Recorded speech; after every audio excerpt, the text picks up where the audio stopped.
Assalamualaikum warahmatullahi wabarakatuh. Waalaikumsalam warahmatullahi wabarakatuh. Selamat siang semuanya. Ya. Apa kabarnya? Baik. Masih semangat? Masih. Ada yang sudah nonton hari ini? Ya. Baik. Oke. Sebelum kita mulai pembelajaran, salah satu kita siapkan buat Mas Khalid. Siap, gerak. Sebelum memulai pembelajaran pada siang hari ini, alangkah baiknya berdoa menurut agama dan kepercayaan masing-masing. Berdoa, mulai.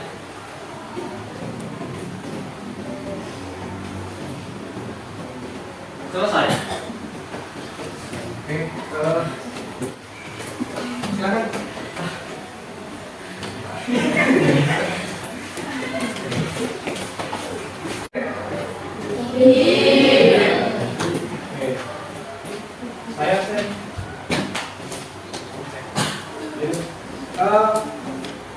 Sebelum kita masuk dalam materi hari ini, saya ingatkan tugas kemarin ada yang belum mengerjakan?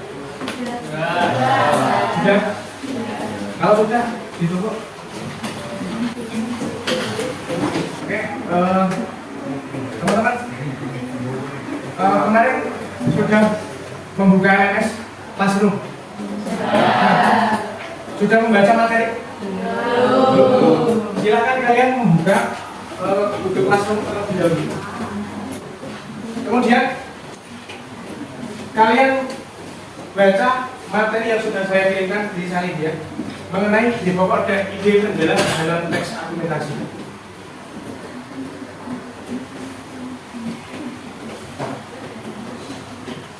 Saya berikan waktu 10 menit ya. Saya berikan waktu 10 menit untuk membaca materi yang ada di sini. Setelah itu saya terangkan, gitu ya. Ada yang belum bergabung di kelas? Ada yang belum?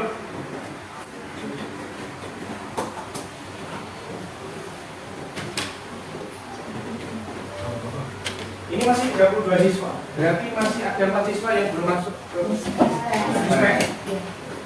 Kalau untuk yang dispen, teman-teman yang dispen diberitahu ya, untuk bergabung di kelas Classroom.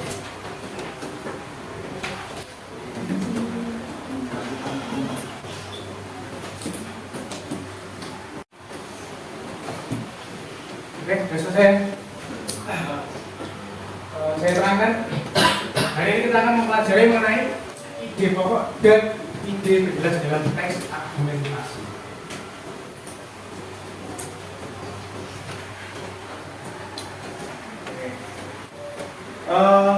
Capaian pembelajaran hari ini kita akan untuk peserta didik ya, kalian diharapkan mampu untuk mengevaluasi berbagai gagasan dan pandangan berdasarkan kaidah logika berpikir dan dari menyimak berbagai jenis teks, non fiksi dan fiksi dalam bentuk monolog, dialog dan wawancara, bicara, mengkreasi dan mengapresiasi gagasan dan pendapat untuk menanggapi teks yang disimak.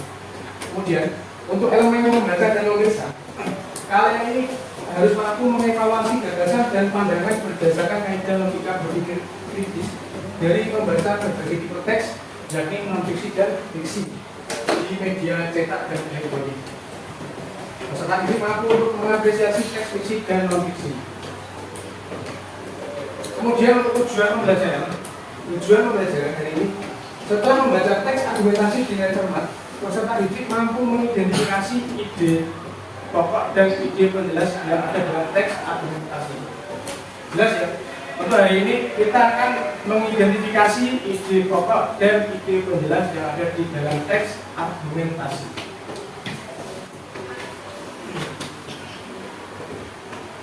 Nah, sebelumnya saya ingin tanya, apa yang kalian ketahui tentang ide pokok? Nanti sudah membaca ya. Apa yang kalian ketahui tentang ide pokok?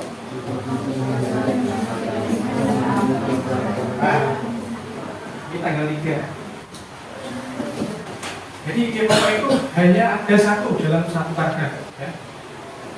Kemudian ide pokok itu dituangkan dalam kalimat utama. Kemudian ide pokok tersebut dijabarkan dalam ide penjelas yang dituangkan dalam kalimat-kalimat penjelas. Nama lain untuk kalimat utama dalam kalimat topik. Kemudian untuk ide penjelas, pengertian dari ide penjelas ini adalah sebuah gagasan yang menjelaskan ide pokok. Ide penjelas disebut dengan gagasan penjelas. Nah, ide penjelas merupakan uraian yang berisi beberapa hal yang penting seperti keterangan, contoh maupun rincian untuk mendukung dan memperjelas ide pokok. Nah, ini saya kasih contoh bagian ide pokok dan ide penjelas. Ini contoh dari ide pokok. Yang atas adalah ide pokok, yang bawah adalah ide penjelas. Dibaca mas? Yang ide pokoknya saja. Susilo Bambang Yudhoyono adalah Presiden Indonesia yang terpilih kedua kalinya secara langsung pada tanggal 8 Juli tahun 2009. Berarti ide pokoknya adalah Susilo Bambang Yudhoyono ini adalah Presiden Presiden Indonesia yang terpilih kedua kalinya secara langsung pada 8 Juli. Ini ide pokok.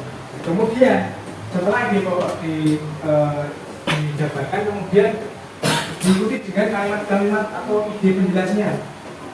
Ini ide pokok itu kalimat yang bersifat umum ya. Kemudian diikuti dengan ide penjelas yang bersifat rinci, lebih rinci. Ini ide penjelasan bahwa SBY ini adalah orang yang sederhana, tidak mau memperkaya diri sendiri dan keluarganya, bapak yang memiliki dua nani, sangat santun dan menjunjung tinggi masalah etika. Ini namanya ide. Jadi lebih spesifik kalau ide penjelas. Paham ya? Paham.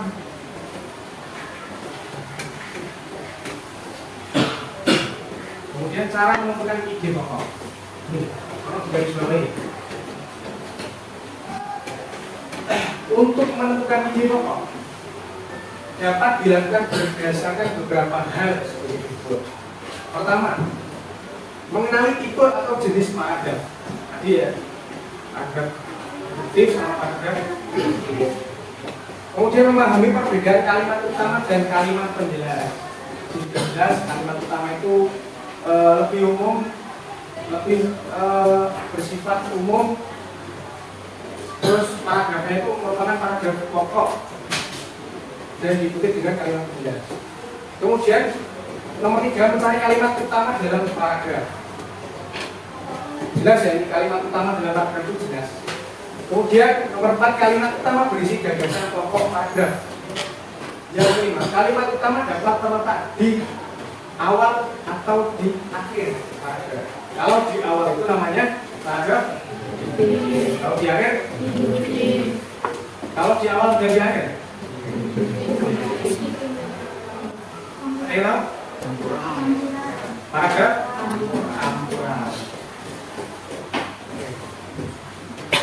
Selanjutnya kalimat utama berupa pernyataan umum. Nah, ini pernyataan umum yang diperinci dengan kalimat lain. Maksudnya yang diperincinya adalah kalimat penjelas. Selanjutnya kalimat utama tidak mengandung kata acuan seperti itu, tersebut, atau bilangan atau imbuhannya. Kemudian kalimat utama biasanya mengandung kata kunci. Ini perlu diperhatikan ya. Ini kalau kalian ingin menganalisis atau mengidentifikasi, ini perlu diperhatikan. Kata kunci seperti yang terpenting adalah pada prinsipnya. Kemudian kesimpulannya, jadi dengan demikian atau intinya dan lain-lain. Ini kata kunci dalam kalimat utama. Kemudian yang terakhir adalah kalimat penjelas biasanya mengandung kata kunci. Ini berbanding terbalik dengan kalimat utama. Kata kunci kalimat penjelas ini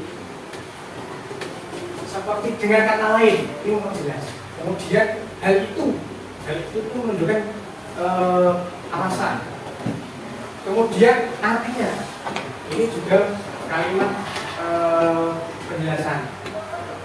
Kemudian syarat tersebut ini kan sudah termasuk dalam kata kunci kalimat penjelas. Hal tersebut selain itu karena itu akibatnya sebagai contoh itu merupakan kalimat jadi jika dalam sebuah kalimat itu mengandung kata kunci seperti ini maka itu merupakan kalimat jelas. Berarti terbalik dengan kalimat utama yang mengandung kata kunci seperti dengan demikian kesimpulannya dan lain sebagainya itu berarti menggambarkan kalimat itu adalah kalimat pokok, kalimat utama ya. Paham ya?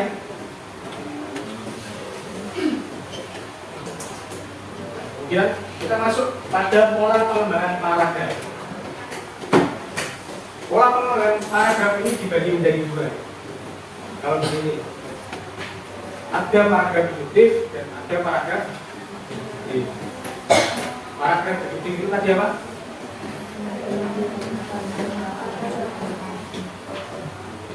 Gimana?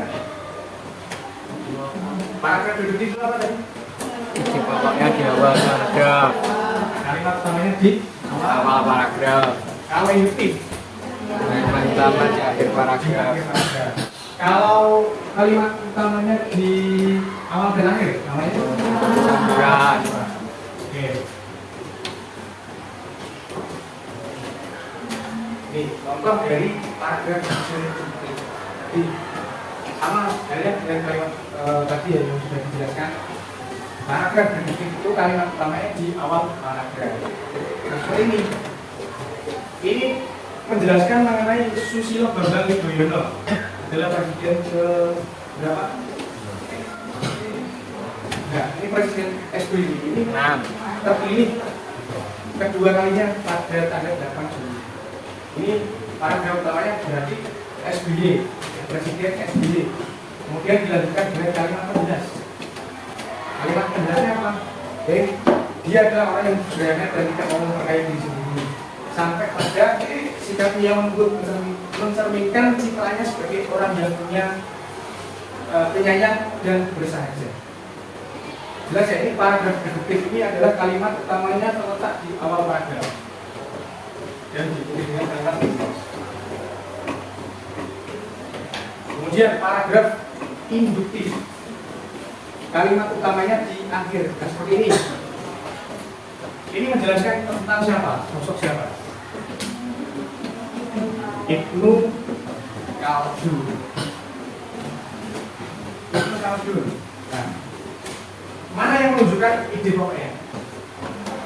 Di akhir paragraf. Dengan demikian, nah, tadi kata kunci. Jika kalian ingin mengidentifikasi ide pokok atau kalimat utama itu dari kata kunci. Kata kunci kalimat utama tadi apa? Baca dan kesimpulannya dan demikian.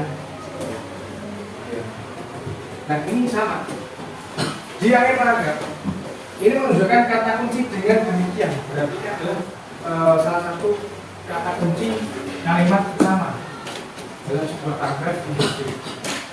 Dengan demikian dapat dikatakan bahwa Ibnu Khaldun merupakan sosok cendekiawan Muslim yang telah mengembangkan sosiologi sejarah. Itu kalimat itu paragraf induktif.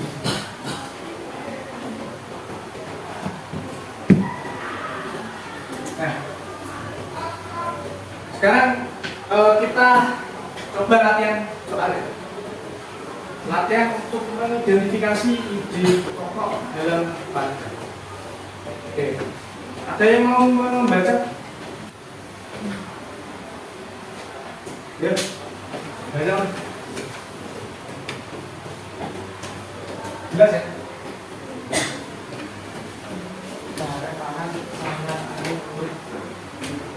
Ini dia tingkat pada kandungan beras dan disebut karbohidrat utama dan tingkat data ini cukup rendah dalam pembuatan kawas. Data yang ada menunjukkan tingkat konsumsi beras mencapai 94,9 kg per kapita per tahun dengan total kebutuhan mencapai 29,6 juta ton per tahun. Konsumsi yang besar ini membuat Indonesia tidak dapat terhindar dari upaya impor beras.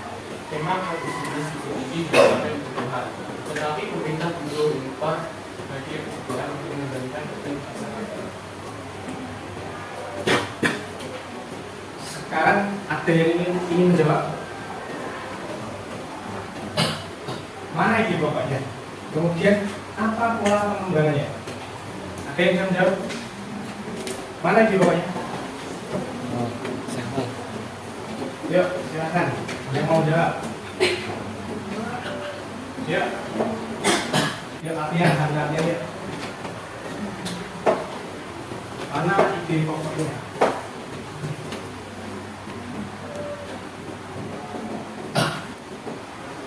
Ada yang bisa jawab?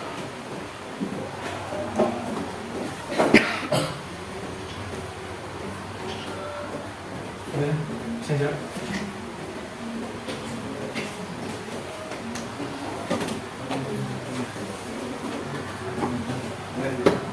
Bisa jawab? Dicoba dulu gak apa-apa. Salah gak ada yang Oke, baik. Ada yang bisa jawab? Mana di bawahnya? Kemudian apa pola penggaya?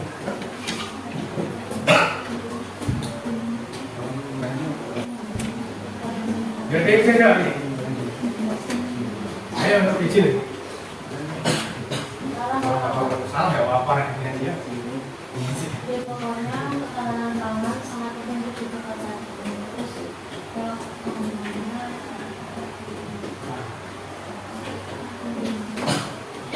Penggaya apa?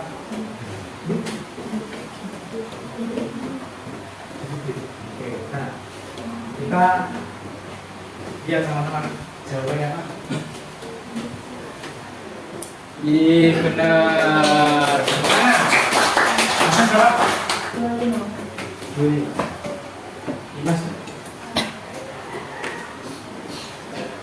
Jadi untuk paragraf ini ide pokoknya adalah ketahanan pangan sangat penting untuk diperkuat saat ini.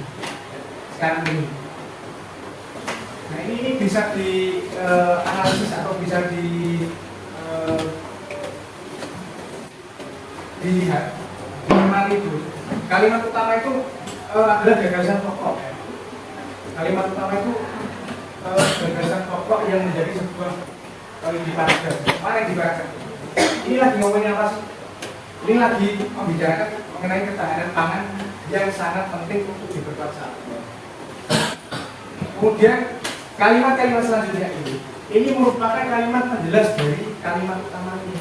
Kalimat utamanya ketahanan pangan. Coba diperhatikan tingginya tingkat ketergantungan pada beras sebagai sumber karbohidrat utama ini bla bla bla. Ini merupakan kalimat penjelas. Kemudian di kalimat terakhir, memang produksi beras lebih tinggi daripada kebutuhan, tetapi pemerintah. Nah, ini kan merupakan kalimat penjelas dari kalimat utama tadi. Jadi paragraf ide pokok yang ada di paragraf ini adalah ketahanan pangan sangat penting untuk diperkuat sekarang. Oke. Lalu pola pengembangannya apa? Pola pengembangan paragrafnya. Kalau di awal itu namanya pola pengembangan.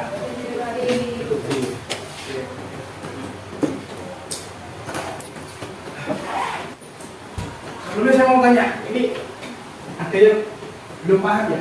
Diversifikasi itu apa? Diversifikasi. Ayo, apa? Ada yang bisa jawab? Buka KBBI-nya, diversifikasi apa? Atau buka? Google. Dibuat dulu, Google.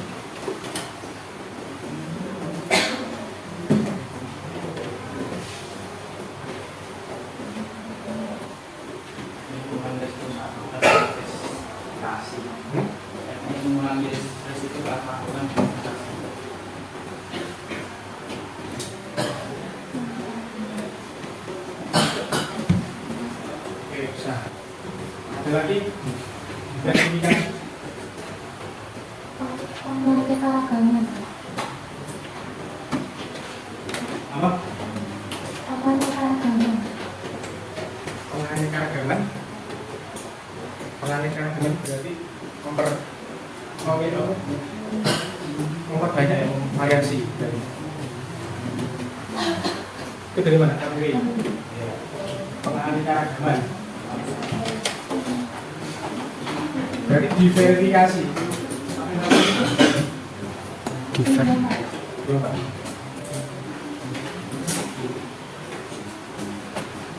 Yang dimaksud dengan diverifikasi ini adalah pengangkat apa namanya? Pengangkat apa? Di sini variasi, pokoknya variasi aneka-ragaman makanan pokok. Jadi di sini kan isunya adalah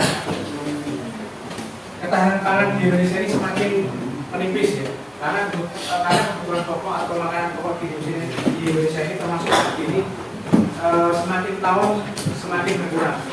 Jadi pemerintah itu melakukan diverifikasi. Selain tadi apa biasanya yang bisa digunakan, yang bisa dimanfaatkan sebagai makanan pokok? Terus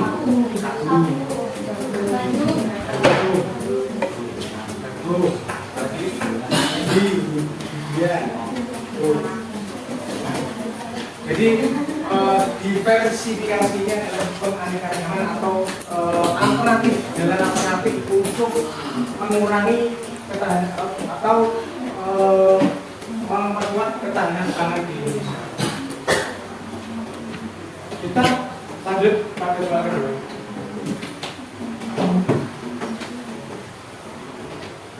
Nah, ada yang bisa menjawab? Mana?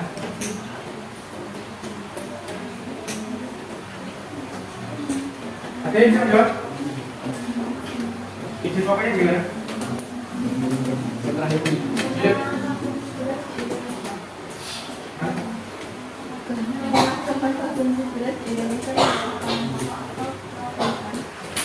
Penyeragaman konsumsi beras di Indonesia menggunakan makanan pokok lokal barang vegan. Itu. Kemudian pola pengembangannya.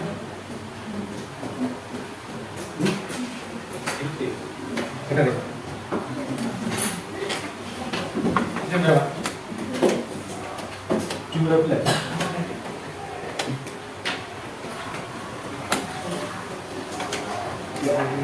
Nanti jawabannya dibaca nyata sih. Apa? Penyeragaman konsumsi beras di Indonesia membuat makanan pokok lokal kerap vegan. Kemudian pola pengembangannya induktif. Kita lihat jawabannya.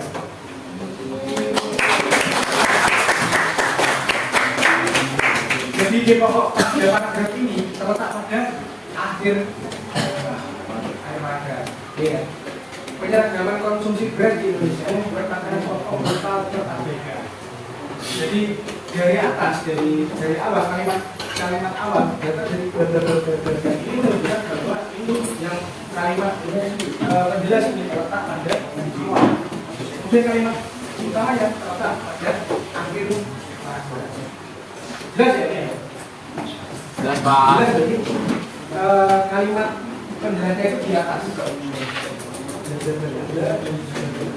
Pola pengembangannya adalah induktif.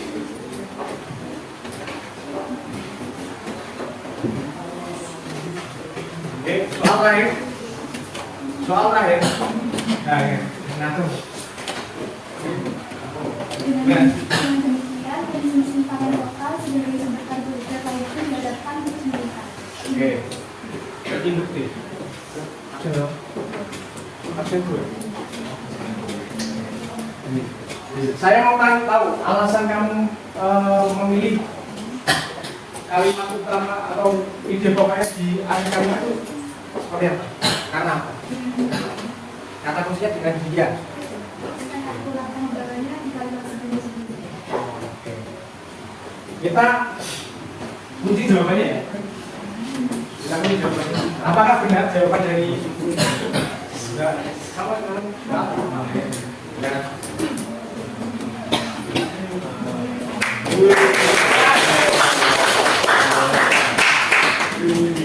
Jadi jelas ya? Jelas ya? Kalian perhatikan kata kunci. Kata kunci dari paragraf ini mana kan? Dengan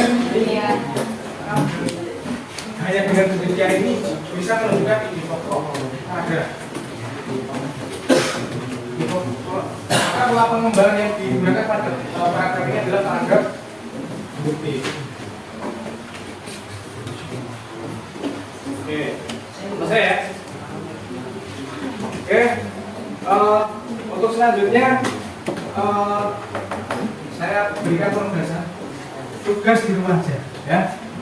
Kalau tidak sampai, kayaknya ada ini sampai jam berapa? Saya berikan penugasan mengenai ide pokok dan ide penjelas. Dan untuk tugas kali ini secara berkelompok. Jadi nanti kalian gimana? Manut. Mau kelompok apa individu? Kalau individu nanti seperti itu. Ini soalnya termasuk soal box. Akan analisis. Ini sesuai saya sudah menentukan bahwa untuk tugas kelompok itu dibagi, satu kelompok itu dibagi menjadi 6 kelompok. Berarti berapa orang? 6 orang. Satu kelompok 6 orang. Jelas ya? Dan untuk kelompok ini kita kesepakatannya gimana? Untuk kelompok mau cari sendiri atau dipilih? Yang kemarin aja, Pak. Kemarin gimana? Buat sendiri atau ini?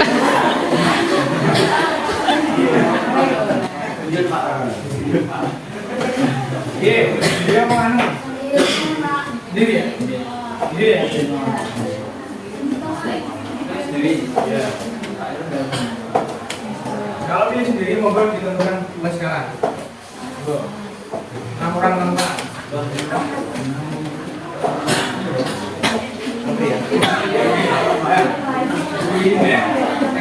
Ini lihat saya. Lihat saya.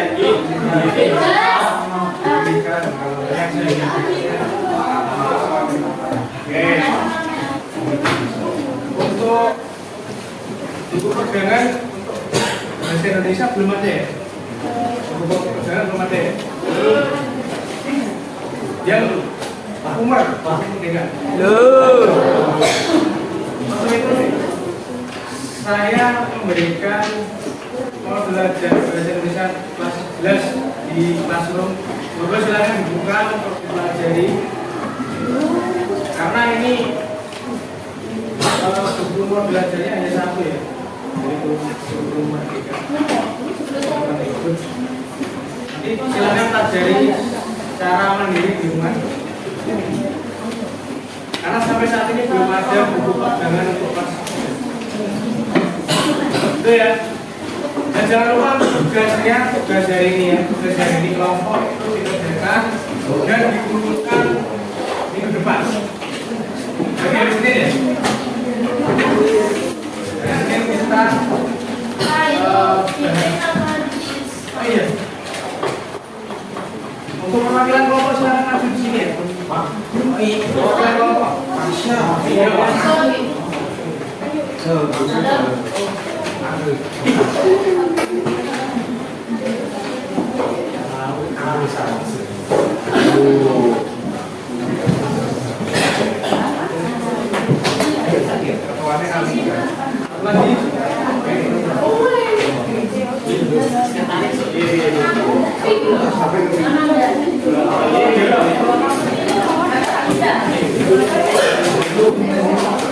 Ada yang perlu ditanyakan dari soal ini?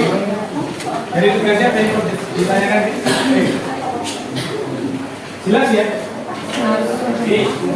Tugasnya dikerjakan secara kolaboratif. Nomor 1 hanya memberikan pernyataan benar atau salah. Ini yang bisa dikelola. Kemudian nomor 2, identifikasikanlah dan tandai menggunakan ballpoint atau stabilo ide pokok dan ide ini paragraf deduksi atau induksi di LKPD-nya ya. Ini kan ada 4 ya. Ada 4. Jadi kalian identifikasi mana ide pokoknya, kemudian pola pengembangnya apa? Pola paragraf induktif atau deduktif, itu ya. Dan kalian tandai, bisa pakai ballpoint, bisa pakai stabilo. Kemudian nomor 3. Nomor 3 kalian diminta untuk membuat sebuah paragraf. Jadi seperti tadi ya, seperti yang di presentasi tadi, yang di PowerPoint tadi. Paragraf mengenai apa ini? Mengenai temanya mengenai tempe. Jadi sudah saya buat kata kuncinya. Silakan kalian membuat paragraf minimal 4 kalimat. Satu paragraf 4 kalimat. Gitu ya. Jangan lupa diperhatikan ide pokok kalimat utama dan kalimat penjelasan ya. Gitu ya. Dikerjakan dan dituntut minggu depan. Gitu ya.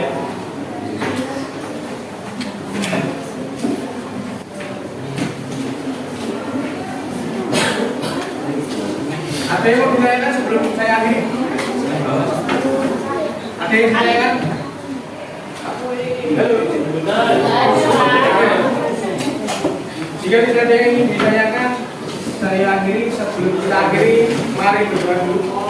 Silakan ketua kelas Mas Malik.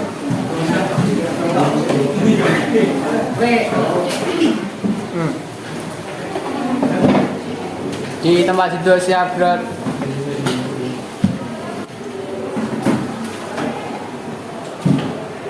Sebelum mengakhiri pembelajaran pada sore hari ini, marilah kita berdoa. Menurut agama dan kepercayaan masing-masing, berdoa dimulai.